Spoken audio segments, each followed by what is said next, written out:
এতদিন সামাজিক মাধ্যমে নানা কারণে হাসির পাত্র হলেও এবার একেবারে ভিন্ন রূপে শিরোনামে এলেন ঢাকাই সিনেমার অভিনেতা জায়েদ খান।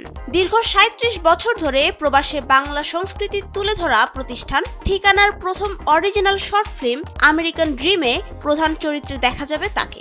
ইমিগ্রেন্ট ডায়েরিসের প্রথম পর্বে প্রবাসীদের সংগ্রাম, ত্যাগ এবং অদেখা রূঢ় বাস্তবতার গল্প ফুটিয়ে তোলা হয়েছে। তুমি কেমন আছো মা? সাইদা, মুমু ওরা কেমন আছে? সম্প্রতি ট্রেলার প্রকাশের পর থেকেই ভক্তদের মাঝে ব্যাপক কৌতূহল দেখা দিয়েছে। অনেকেই সামাজিক যোগাযোগ মাধ্যমে এটি শেয়ার করে লিখছেন, জায়েদ খানের কাছ থেকে এমন সিরিয়াস ও বাস্তবধর্মী কাজ তারা আশা করেননি। কিছুদিন আগে শ্রমিকের পোশাকে তার কিছু ছবি ভাইরাল হয়েছিল, যা মূলত এই প্রজেক্টেরই অংশ ছিল। ক্যারিয়ারের শক্তিশালী কামব্যাক হিসেবেই দেখছেন। এদিকে প্রজেক্টটির কাজের মাঝেই নিউ ইয়র্কে জায়েদ খানের সাথে দেখা হয়েছে অভিনেত্রী সামিরা খান মাহির। আমেরিকায় পা দিয়েই প্রিয় সহকর্মীর কাছ থেকে ফুল ও উপহার পেয়ে উচ্ছ্বাস প্রকাশ করেছেন মাহি।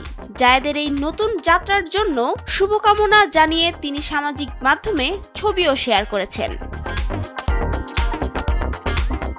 সব মিলিয়ে আমেরিকান ড্রিম জায়েদ খানের অভিনয় জীবনের মোড় ঘুরিয়ে দিতে পারে বলে ধারণা করা হচ্ছে।